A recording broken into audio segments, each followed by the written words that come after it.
This part two. My phone lost service. But yeah, all I'm saying is use the dog. You have to build the dog's name, you have to build the dog's productions, you have to build the dog's breedings, you have to put those together. And a lot of people try to use the dog's kennel name where they got it from. Yeah, that can help, but at the end of the day, they can't help you.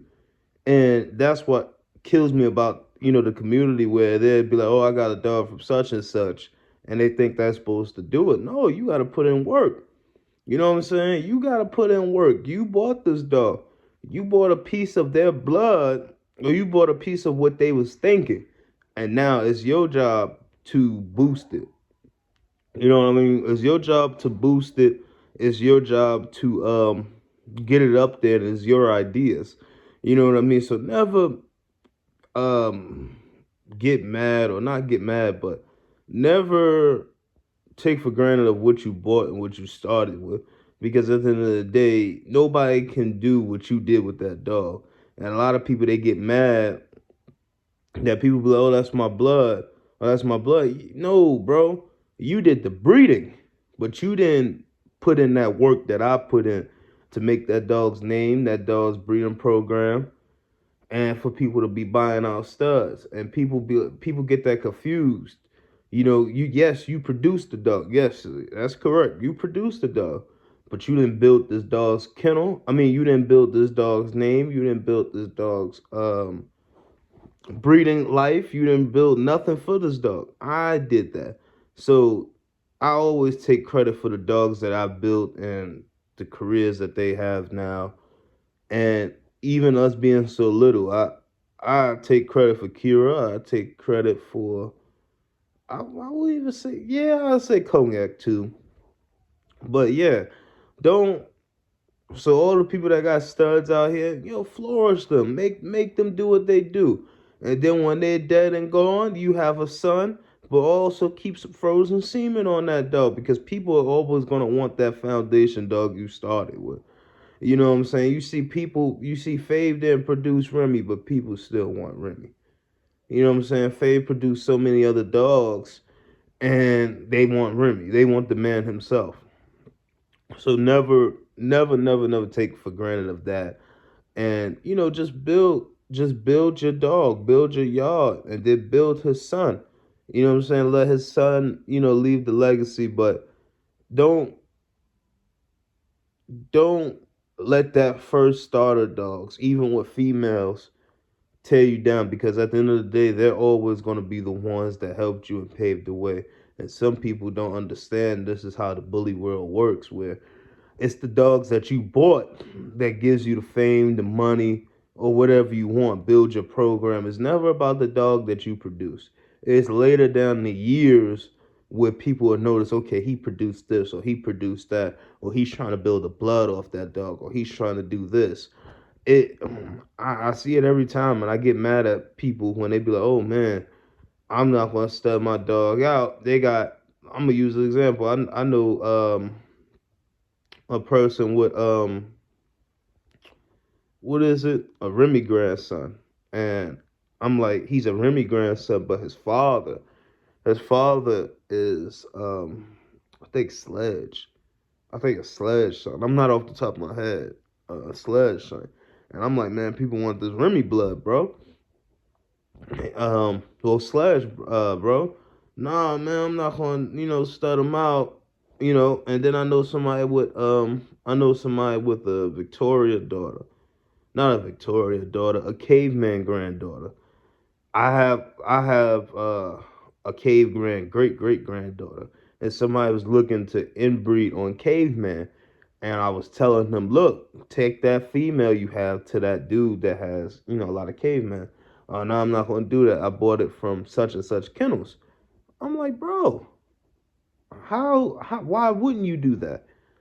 You know what I'm saying? You're building, yeah, you doubling up on caveman blood, but you're building your dog's legacy. This is your first breeding. These people I'm talking about, these are their first breedings. I have some people that have like multiple breedings under their back, but I'm talking about for the people that's multiple. I'm talking to the people that got something special that everybody wants. You don't see a lot of, blood that people want, and when you have it, flourish it.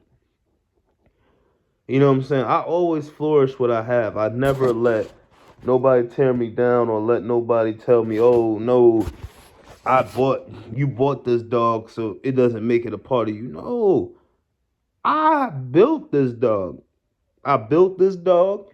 I fed this dog. It's my ideas in my brain that made this dog become where it's at and made my kennel become where it's at, and nobody can take that away from me. So I don't get why people have this narrative of why we shouldn't promote or we shouldn't boost a dog we didn't buy. Because from my knowledge in the bully world, a lot of these breeders got famous, made millions, thousands of dollars off dogs that they didn't produce. They made money off the dogs that people didn't produce, but how they made the money was through their ideas and what they thought and their promotion. You had certain breeders promoting dogs with girls, showing ass and videos and pictures. You had breeders who did precise breedings with certain people that got their dogs known. You had breeders taking pictures with multiple dogs in one picture in a lineup, a stack off, or whatever you want to call it back in the day. You had breeders promoting with rappers. You had breeders promoting their dogs with actresses. You had different shit, or you had them going in the show ring. You know what I'm saying? That was another thing, the show ring. But the show ring was the least of the fact because a lot of them damn dogs from back in the day, they couldn't even go in the show ring. And if they did, they was still making the breed. So they was allowing certain flaws. But other than that, you can't tell me that breeders breeders didn't promote dogs that they didn't buy. That was their ace and butter. That was their money.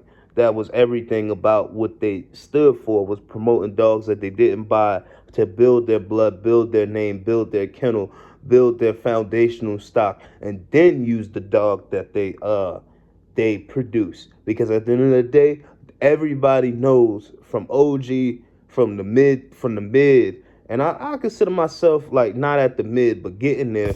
I understand what it took. You know what I'm saying? So that's why I'm mixing my shit. I'm promoting Kira. I'm promoting Cognac. I'm promoting these different girls I got on the yard. And these next couple of studs I have while having my boy T. And I'm not taking nothing away from Southwest T. I love that motherfucker. That is my boy. I know what it's gonna take for him to be at the top. But at the end of the day, I understand it. A lot of these guys don't understand it. A lot of these guys don't care about it, and some people just don't want to. I know motherfuckers that sitting on gyms, but they'd rather be broke. How you sitting on a gym and you would rather be broke? You sitting on a dog that can make you $3,000-4,000 a week or a month, and you'd rather just be broke because you didn't produce the dog. Does that make sense? No, that doesn't make sense. Man, you better stud that dog out. You better produce with that female. You know what I'm saying? Yeah, I want Kira daughters. You know what I'm saying? But I'm still gonna produce with Kira. I wanted a Kira son. I still produced with Kira. You know what I mean? At the end of the day, I know I gotta look at the facts and I gotta look at what made people money. And I also gotta look at what it took for certain kennels to get to where they at. And certain kennels couldn't get to where they at. Certain kennels couldn't get to where they're at because they didn't buy a dog or they didn't use the dog that they started with. You gotta remember, your top main hitters, they bought dogs from people. And I'm not trying to name drop because this is my damn video, but y'all know, look at the first foundational dogs and look where they came from and look who owned them and look what they did with them. It's not about who you bought or where you bought from. It's about what you did with that dog. It's about how you built that dog up, your creative mind of how you did it. And what did you do to create a successful bloodline with using this dog's genes and strand to make your own and make a beautiful son or a daughter off that dog to keep everything going? Um, it's a lot to it, man. It's a lot to just breeding. It's a lot to having a kennel, especially a successful kennel with money. And I'm not saying I'm the biggest guy. I'm not saying I understand it to the T and I'm making millions. No, that's not what I'm saying. But I understand it now. So when I'm breeding or when I get my boys or when I'm using different dogs, I'm not listening to other people' negative mindset about buying it, because people have negative mindsets on buying new females or buying new males because they don't understand the game. They don't understand you need multiple dogs to build your blood. They don't understand that you need different dogs to open up your gene pool or add different traits to your gene pool or to your blood, or add certain things or a certain look to your blood. They don't understand that. They'd rather keep within their yard, but not knowing you got to buy from at least 3 or 4 different kennels, or 2 at least. You know what I mean? Or 3 at least. A lot of people, they just, I don't know, they don't understand it, but they call themselves big breeders or little big breeders. Or, it just kills me when people have good studs on their yard that people is a guarantee sale, and they don't want to sell it because they didn't produce the dog. So you telling me you would rather be broke? You would rather be broke than make that stud money? That don't make sense. But you complain that you broke and you ain't got a dollar, but you got a stud that can make you an easy 10 grand because of who his daddy or who his mama is or who this is or who that is in the pedigree. Come on, man. But it's Mel Palace Finest Bullies. I'm out. I talk too damn much. And I know I've probably been stuttering, but I was trying to get the words out before I could even process them. But y'all get what I'm saying. Y'all understood what I was saying.